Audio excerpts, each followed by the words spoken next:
Hello, welcome to the Inspirational Podium. I am your host, Khadija Toure, and here with me today we have Muhammed Sidibeh as my guest. Muhammed, you are welcome to the Inspirational Podium. We are glad to have you here today on our platform. So our topic of discussion today will be writing. This interview is going to give you a perspective on how to become a good writer, because Muhammed Wright is one of the best authors in the Gambia, and he's also the current president of Writers Association at the University of the Gambia. So before we get into things, I would like to ask our beautiful guest here to kindly introduce himself. All right, thank you so very much, Khadija. I am a frustratingly gifted Gambian young man who hails from Keneba village in Kantora district, Upper River region. I attended Sotuma Lower Basic School and Fatoto Upper and Senior Secondary School from 2005 to 2015. So in 2016, I started a program at Gambia College, School of Education, where I pursued advanced diploma secondary, in which I specialized in English language and SES, that is Social and Environmental Studies. So during the duration of 2016 to 2019, that was the duration of the program precisely. And in 2019, I became a qualified teacher. Then I went back to my hometown, that is Basel, to teach at a school called Nasir Ahmadiyya Upper Basic and Senior Secondary School. I spent 3 years from 2019 to 2022. So from 2022, I had to come back to continue the program, that is to maintain my studies at the University of the Gambia, where I currently study English language as my major. And yes, that's what I've been doing. And equally, I've been writing, a lot of poems and articles. These are published by some of Gambia's notable newspapers, The Standard and The Point. So I also have what I call poem of the week. Every week I write most of the time poems, opinions about how I think Gambia, how I see Africa, how I see the globe. So equally, I authored that draft, as you know, highlighted, in an author. So Dandruff is an anthology of poems with critical analysis, and this book was published in 2023. And thankfully, the book is now approved by the Ministry of Basic and Secondary Education as a supplementary material to use at Gambian schools, both upper and sixth level. And the book is equally available on Amazon and Kindle as an ebook. So precisely, it's about me. So thank you, Mohammed. I'm sure that my audience will be really inspired by your words, and we're hoping to learn a whole lot of things from you today. So getting into things, our first question would be, what is writing? How can you define writing from your perspective? Thank you once again. Writing, to me, is the act of transforming thoughts, emotions, and ideas into tangible words, precisely, okay? So, and it is something that can be deeply personal, yet something that so many people can relate themselves to. Yes. So can you also define writing as something that is conversational? Of course, indeed. That definition too is accepted as far as I'm concerned, because when you're writing, an author is sort of arguing with himself. Sometimes when you're arguing with yourself, you have passive audience, and those passive audience that you're talking to, it's conversation. That's why a writer creates characters, and it is goes on. So precisely, yes, I agree with that definition that you just highlighted. Thank you. I'm sure that writing comes with so many steps. What are some of the steps that a writer can use to foster a particular story? Interesting question. Well, there are different steps. I know authors will have different steps depending on what they believe. So it's sort of a subjective question. But I am going to look at it from the way I see it, and I'm sure so many authors will subscribe to some of these points that I'm going to mention. The first thing that a writer should do is to have what you call idea generation. You see, before you write, first and foremost, you must have an idea. And that's where what we call writer's block comes in. Writer's block is sometimes you want to write something, you get stuck. Okay, these things happen to people that write. With myself, I want to write something, and I have what I call brain fade, like you get stuck. You want to write, but you don't have anything to write. So first and foremost, you need to have what we call idea generation. And this idea generation, you know, the inspiration can come from anything. Sometimes, for me, I can look at a picture, a mere picture with image, and yeah, as I was talking about, like when you look at idea generation, inspiration can come from a mere picture or image, and that can influence your writing. That can help you to create a story that will, influence your writer. Inspiration can come from history. Maybe you're listening to a historian, with an oral historian or so, and you have something that can influence your writing. Alright? And inspiration can also come from just a mere phrase. A phrase, you can see a phrase, and you read it, you're already inspired. You can have your own story. So that's why in literature we say nothing comes out of the material. So precisely, idea generation is one of the steps that I believe a writer should consider. Moving on to the next thing that I believe a writer should consider is what we call research. If as a writer, you should be an omniscient writer.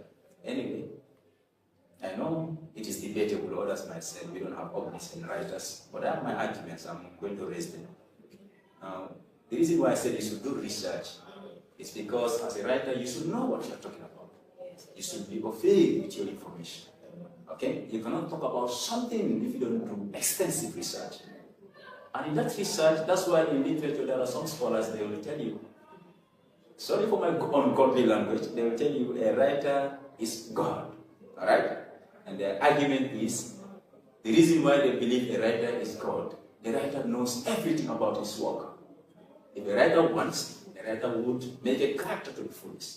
Okay? If a writer wants, a writer can make a character to be strong, a character to be a debtor, and the list goes on. So you decide the fate of those characters. That's why in literature sometimes they consider writers as one God, meaning you know everything. So that's why I said you should be an omniscient writer. Or if you don't agree with that, I can say a writer should be close to be described as an omniscient writer.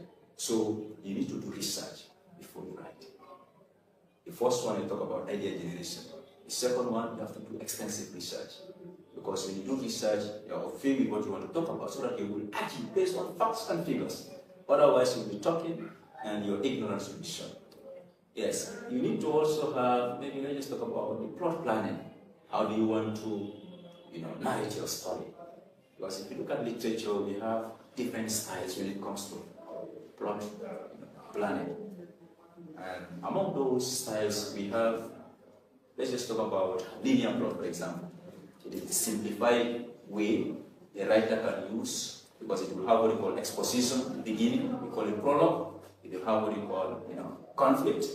All right. It will also have what we call climax. We have what we call denouement and what we call epilogue. So that is the easiest way. What we call beginning, let me just say middle and end in layman term. All right. So that style we call it linear plot. All right. You can also use what we call episodic.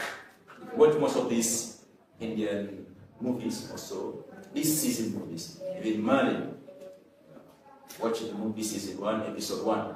So sometimes the movie will be at some point in the and all of a sudden you'll take a pause and you'll say to continue. So you need that style. So the plot planning, you decide how you want to narrate your story. Alright? So that's why in my previous talk, a writer should be an omniscient writer, especially towards his or her literary work. You decide. And in discussion, there are many steps, even with the word choice. Who are your audience? Do you want to make sure are you talking to,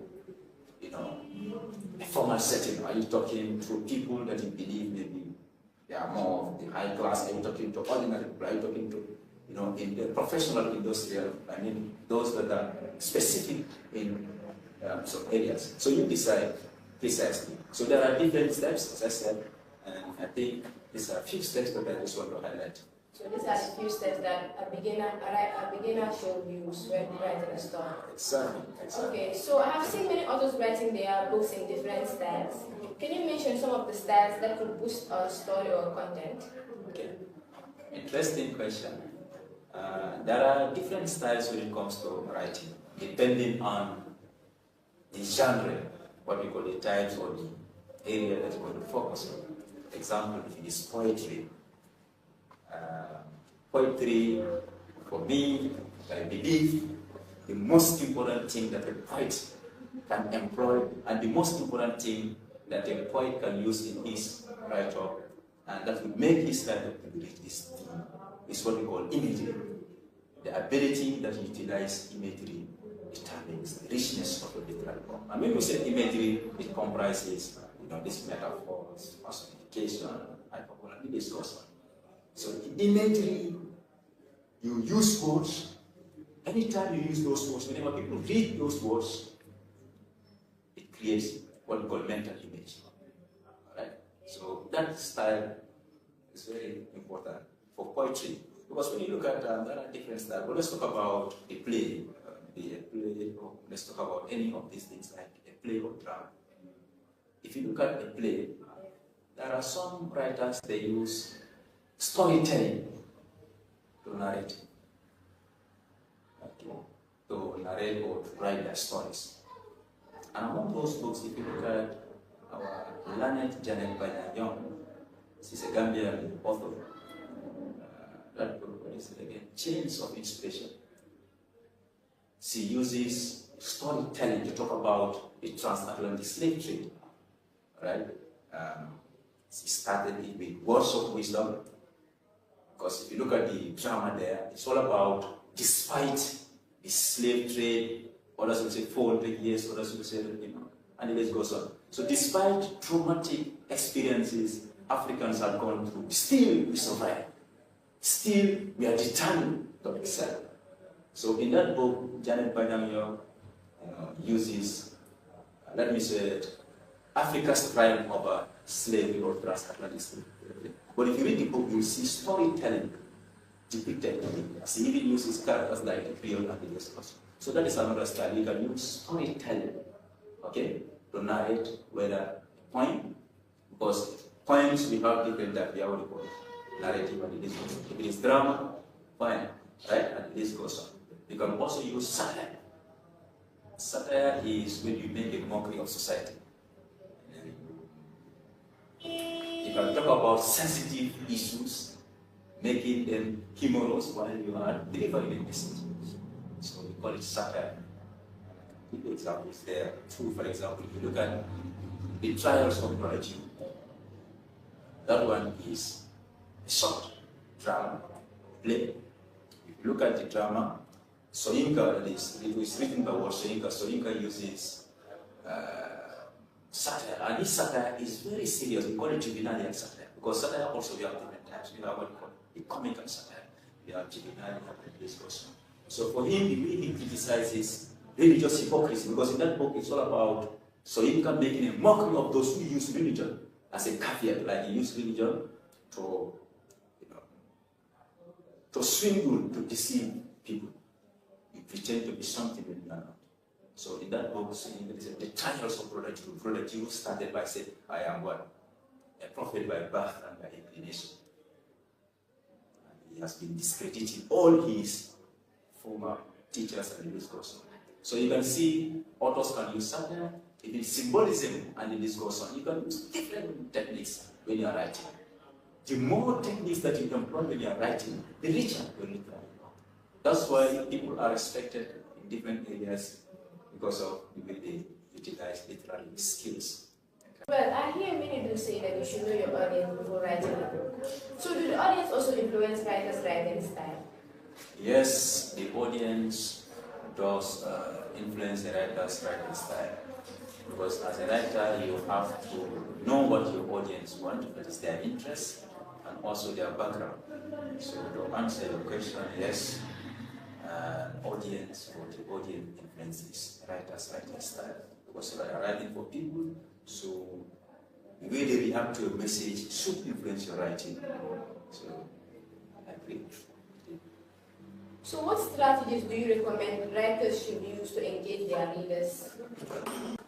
You can start your piece with a hook, and that hook can be a compelling question. A question that can pique the curiosity of the readers. For example, in my book, there's a poem that is entitled "Who Will Reach Us?" Right? So I ask that question, and somebody there might ask, "Are we bewitched as a country?" Yeah. So it depends on the school of thought that you belong to. So yes, the bold statement. You can also start in the book. You can also start with a bold statement. Statements like you can say, maybe there are more people alive today than have ever lived before. You see, that statement will set the stage. It will pique the curiosity of your audience. Yeah. So the audience will be eager to read the book. exactly. So that is very important. And the other strategy can also be, maybe let's look at the character development. You see, I mentioned it earlier that writers in literature, some scholars, whether I call it ungodly language, they consider authors or writers as God. I highlighted it here and I gave you my reason. Yes. Alright? So the character development you are in charge. You need to have what we call distinct characters. Characters that might be flat, characters that can be rounded, because flat characters are those characters, their behaviors are stagnant, like they remain, they are not changed through the progress of the story. You know, most of the time, they are minor characters. There are some characters, they are only responsible for just giving the water to the king or so, and this goes on. There are some characters, they change over time as the story progresses. So we call them round characters. So that character development also is very important if you want to engage your audience. It's good to have round characters. Round characters, when you look at this book written by Abdullah Senghor, The Fate of a Concubine. So if you look at that fate of the concubine, Senghor uses Mata. Mata is considered as the protagonist. Mata was an innocent girl. She was admired by a lot of people, but over time she was forced to marry someone she did not love, arranged marriage. The one that forced her to marry that one is the father, Yohab. And the father there too is a debtor. And if you look at literature, most of the time, debtors or those who owe people money, they become tragic heroes or tragic heroines, like their end. The way they will perform in the story will not be appreciated. Because if you owe people money, you lose your dignity. Okay, so the same thing for Yohab. That's why he had to force the daughter to marry to that, person that he owed the money. Okay? So therefore, what happened in the end of the story, or at the end of the story, Mata had to bring somebody on her husband's bed, and she was caught. She was happy. So if you look at that story, we see Mata as a character first that was a flat character at the beginning, but later she became a rounded character. And the way a character behaves, the way a character's role changes can influence a lot of things.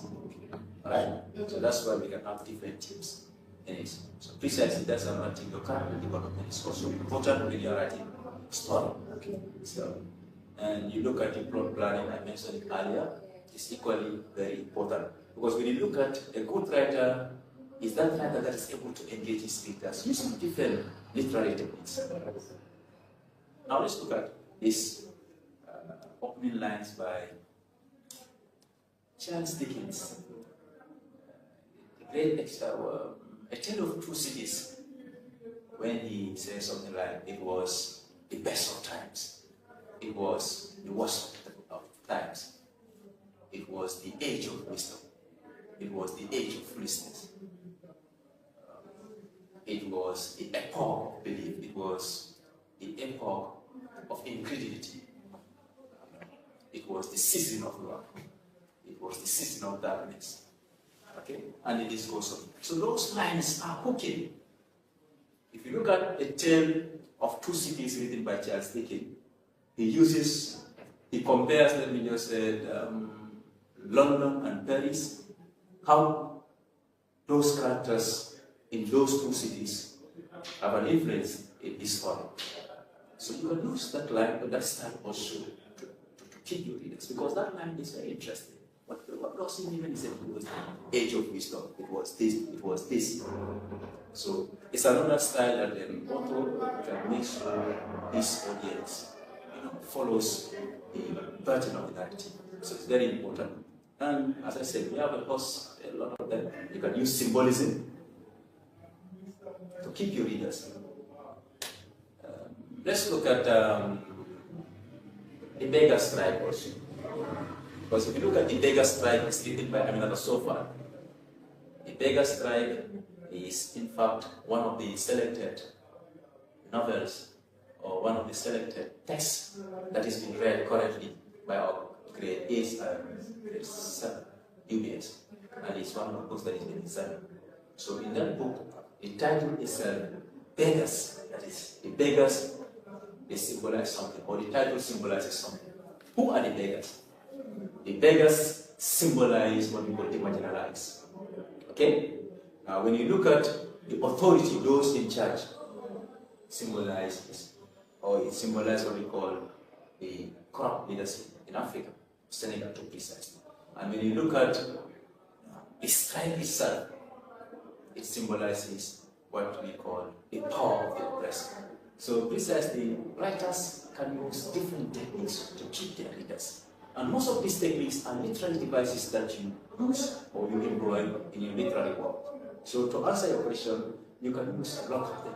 Imagery can be used, symbolism can be used. I mentioned symbolism in the beggar strike, because the beggar strike is all about beggars were marginalized, they were asked not to beg in the street, because they believe that whenever tourists come to Senegal, okay, it will shy away tourists. It will make tourists not to come. It's going to affect their business. Politicians were angry, so there was a crackdown on beggars. And what happened is, when they started chasing beggars, when they chased them from the following day, in the end, what happened? Beggars were angry. They said they are going to strike because the way they have been treated is inhuman. So when they strike, later their importance was revealed because it affected these people. These people have to beg the politicians that not able to come to the street to beg. So you can see, Sofa uses symbolism in the title.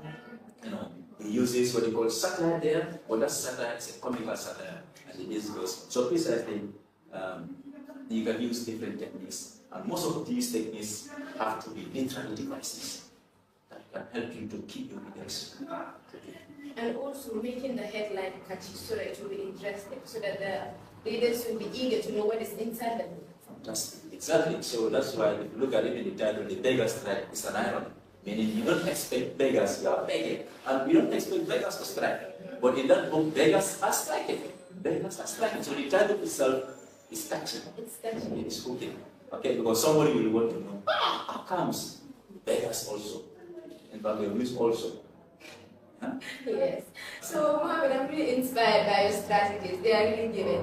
So, moving on. So, how does the role of editing and reviewing helps in writing? Editing is hugely important. Editing and reviewing, they are important because they help us when it comes to clarity, they help us when it comes to quality, and also when it comes to impact. See, when you write, it's important to understand that you are writing for people. Yeah. And that piece should be taken care of, well taken care of. Because the moment it is rushed off, like you rush to write, Remember, your literary work is going to be read by a lot of people, and before it becomes a material for public consumption, it's good that that work is edited. And it is through editing, it can enhance clarity. What is clarity? Sometimes most authors will want to say something, but they'll use an ambiguous statement. Ambiguous statement like, if I said Silosa period. That statement is not clear. Somebody might be thinking about only menstrual period. It can be lesson period. So statements like this, it is the editors that can guide you, those that are good at what they do, especially those that specialize in that. So those things will be removed and tailored in a way that will not disturb progress. Alright? So if you look at editing also when it comes to grammar, you're writing English language and they have their rules and regulations. It's good that you honor those rules. So, because sometimes a statement can be grammatically correct, or it can be syntactically inappropriate, even though it's a rare case. These things happen. So, let me just give you one example whereby most Gambians use these things. Okay? So, editors can help us to remove these things from our work. For example, people will say, I came with a car. Right? So, when I say I came with a car to school, that sentence is not clear. It can be balderdash, it can be foolish, it can be silly. Maybe you meant to say, I came in a car or I came by a car. Because if you come with a car, it means the car is being driven. Not you is driving it, and you are also walking, just like side by side. That looks foolish. The car is, I don't know whether driven by somebody or by yourself, and you are also walking. So mistakes like this is only through editing those things can be removed. Alright? Now when you look at reviewing, it's also very important. See, as I said, the feedback that you receive from your audience can always enhance your writing. There is this literary theory that I love, although I might not entirely agree with the writer or the one that proposed it. He is, Roland Barthes. Although this is, in fact, it's one of the courses that has been done at the university. I haven't done the course yet, but sometimes, I just enjoy reading, and I came across that theory. So the theory says, the theory is called the death of the author, and Roland Barthes was a French literary theorist, philosopher, and theoretician. So what he argued there, he said, once a literary work is published, okay, once a literary work is published, then the author cannot claim ownership. Meaning, the meaning of that work is going to be determined by the readers. Very interesting. He's saying the moment you publish your work, you're dead. And therefore, it is the audience that should determine the feedback, not you. In fact, he said you're not important there. So the way the audience conceives the information, that's fine. Okay, so in fact, that challenges the traditional notion that, what we call authorship, and for someone to claim that this is my work. But for him, he believes that the moment you publish, your opinion does not matter. Okay, so that is a theory in literary theory and criticism. And it's important to get reviewers. Sometimes if you apply this literary criticism, people don't like criticism in this country. They don't like criticism. Yeah, so it's good that we have people sometimes that can hit your work, they see it differently, they can just talk about it negative. It's fine, it's another theory that people always specialize in. So editing and review are hugely important because through editing you get feedback, your work will be well enhanced, it will make sure your message is well filtered, and it will make sure the feedback of your audience are all captured, and to avoid what we call redundancies and other things. So precisely, they are very important and should be taken seriously. So after editing and reviewing, do you determine that this book is ready for publication? As an author, or yes. Yes, after editing and reviewing, you need careful evaluation, because even after that editing, you have to go through, because editing also has different processes. Writing is difficult, because anytime you write, when you come tomorrow, you also want to redefine what you wrote. You always want to make it better. Okay? So after this editing and others, you have to still go through. If you have the time to go through, it's very important to give it to people, third parties, to hear what they think about your book. Because you are writing based on how you perceive the stuff. So it's good that you hear from people, and it's good to still go through. The more you proofread a particular work, can enhance its quality. Yeah. So now there's introduction of this new AIs, ChatGPT, Google, and so on. So how has that affected the landscape of writing? It's rather unfortunate that our writers, whether I'll call them accomplished writers or whether I'll call them aspiring writers, nowadays hugely depend on AI. Sometimes a lot of them will use AI to write a literary work and plain honesty, which I normally frown upon. It's very sad. Writing encourages creativity. Creativity, it takes time. That's why, as I said, you can see one thing, you start, you can see different interpretation. But using AI to write is a pity. For me, it's very sad and sympathetic. And now this generation, we have softwares that can detect this. If you use AI to write, people are using AI to write books. Using AI to write poems, articles, and then plain honesty. So we have softwares nowadays that if you use AI, it can detect. Right? So I don't have any problem. Myself, I use AI when I'm doing research. We can use AI to research, to do our research. Myself, I use AI for research purposes. There's no problem with that. But the issue is to depend on AI. For me, as a writer, is shame.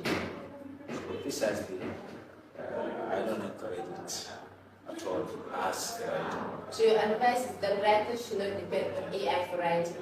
That's correct. Yes. That's correct. So what do we mean when we say printing and publishing companies? When you look at printing and publishing, for printing we are talking about the physical production of printed objects or printed materials. And when you look at the publishing, it's where it talks about the dissemination of those items. Because for printing, we focus most of the time for these business cards, printing companies, offset printing, or business cards and others. But for publishing companies, these literary magazines, e-books, and the list goes on. So they are all prepared by publishing companies. So publishing companies and printing companies are different. So do we have any publishing companies in the Gambia? Well, I know only one.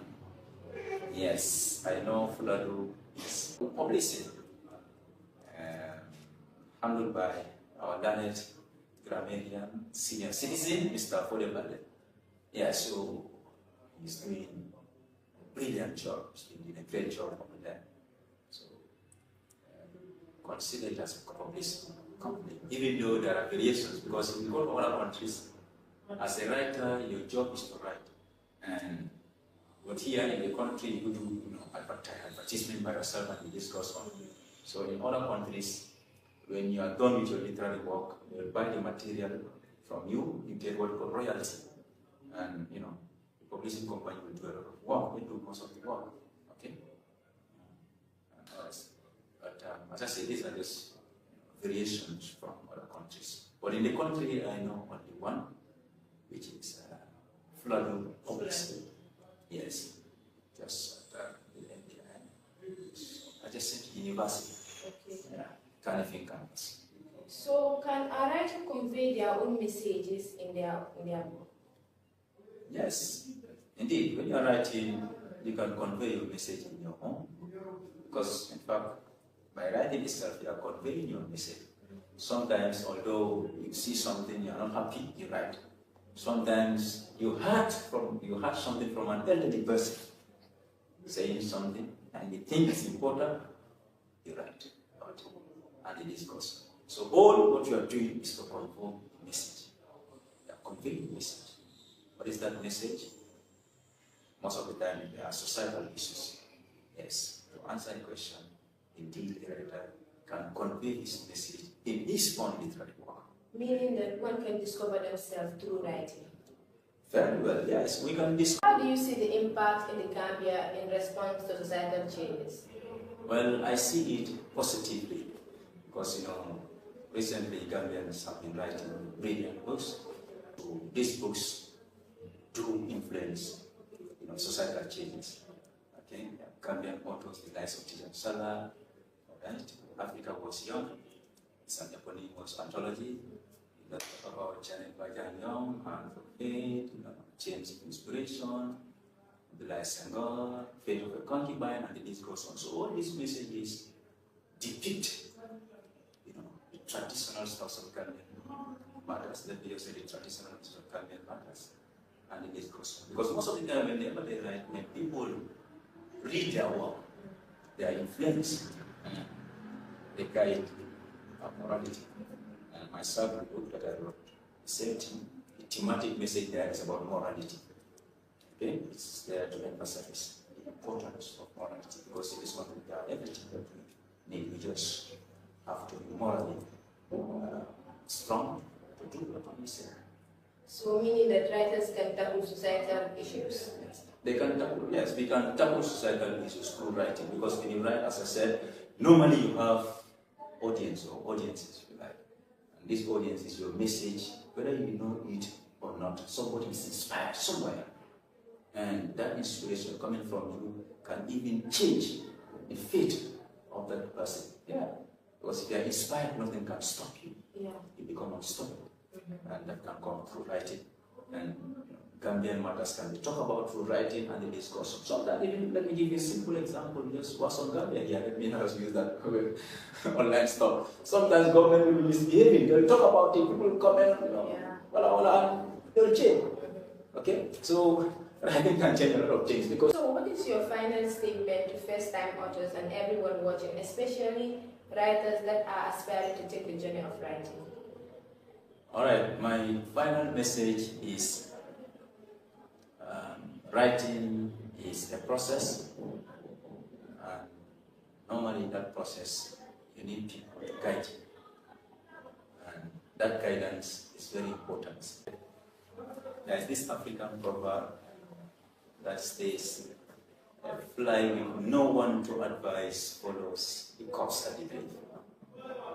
It highlights the importance of being advised by those who have already passed through that journey that you are already in. Okay? So, in this life, whatever you're doing, there are people that must have started doing what you're doing for you. So, it's good to seek advice from them. And that's why, whenever a writer as a coach or coaches or mentors, especially those coaches, are very reliable and doing their work accordingly, they can really help that writer or aspiring writer to achieve this achievement. So precisely difficult writing is hugely important. Even our holy books, you know, acknowledge the importance of writing. And we're going to start with the Holy Quran.